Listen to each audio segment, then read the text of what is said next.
Ready yourself.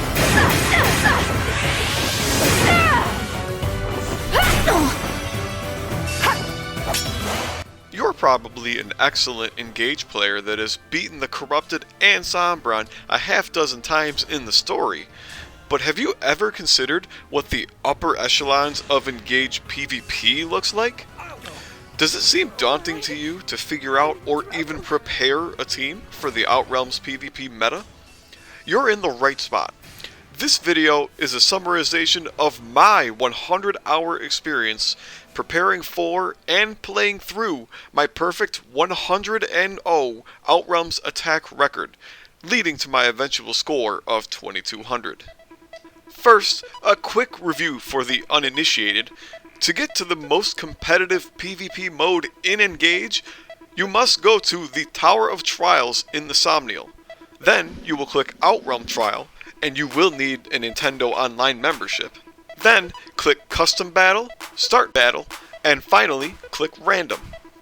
However, if this is your first time in Outrealm Trials, before you can start a battle, you must first use Edit Map and create your defense map. The map maker is pretty nifty, and I really hope they revisit and or revamp this for the next game. It's a lot of fun to see what everybody comes up with for their defense teams.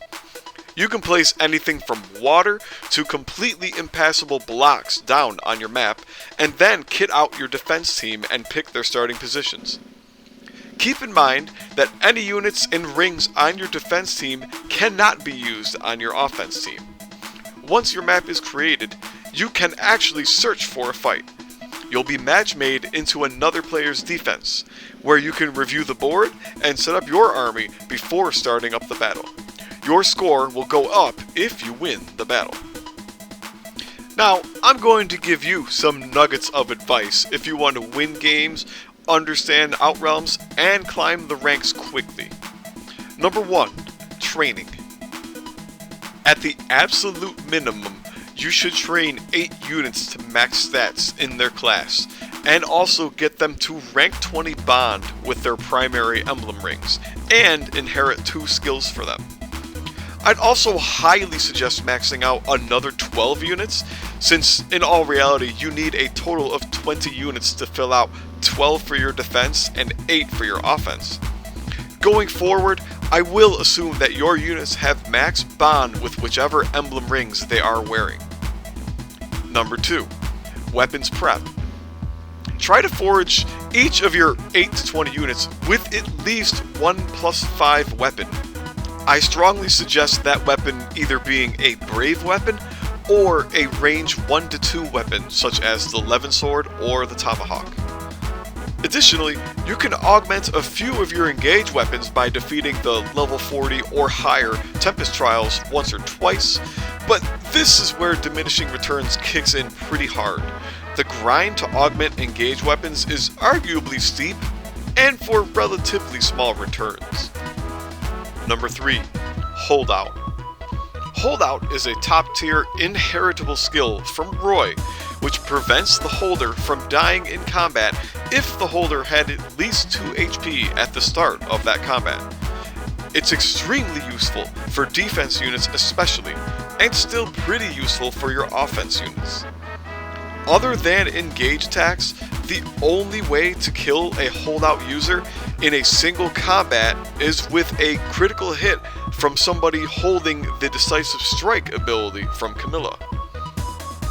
Since there are 12 defenders to 8 attackers, the attacker tends to burn through Engage attacks more quickly and therefore will have to rely on regular attacks, so Holdout should have more chances to proc for defense units.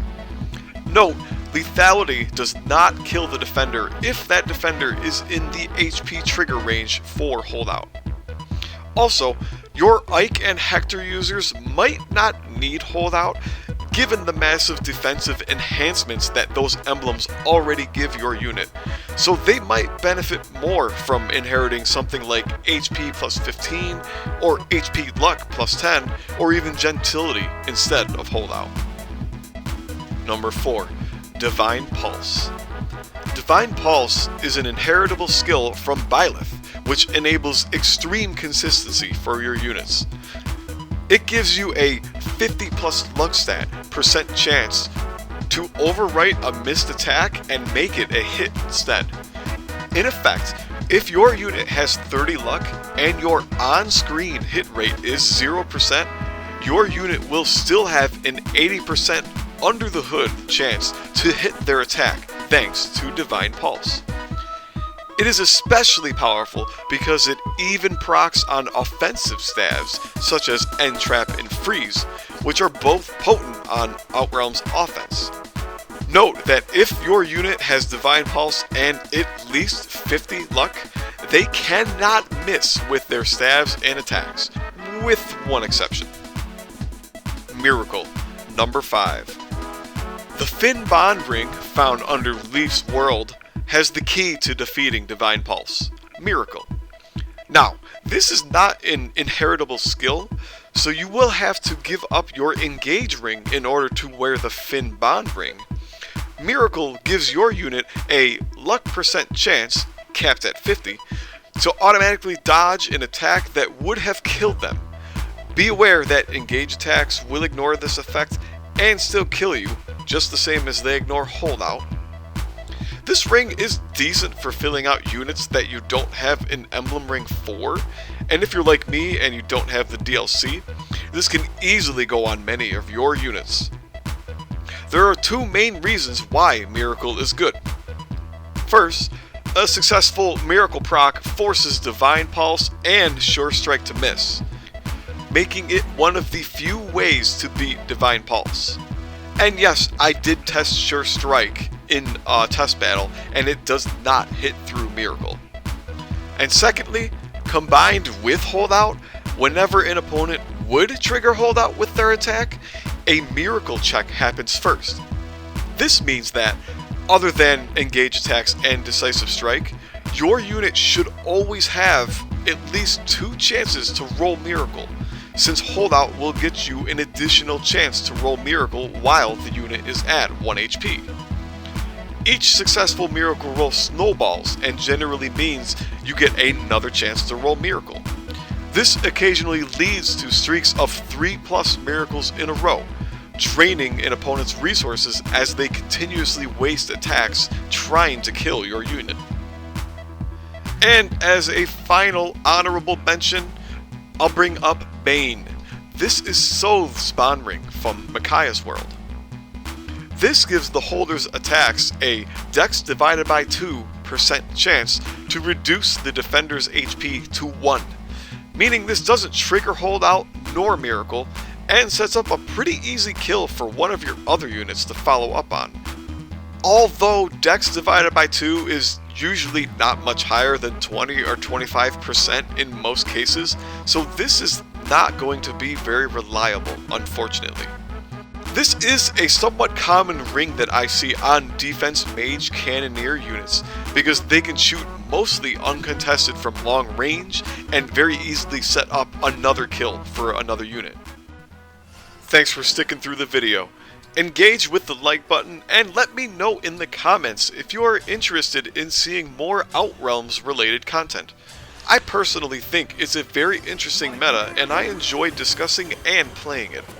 In the meantime, you can find live streams of my Outrealms battles. Please check those out alongside the rest of my channel. We'll catch you all in the next Unhinged Rant.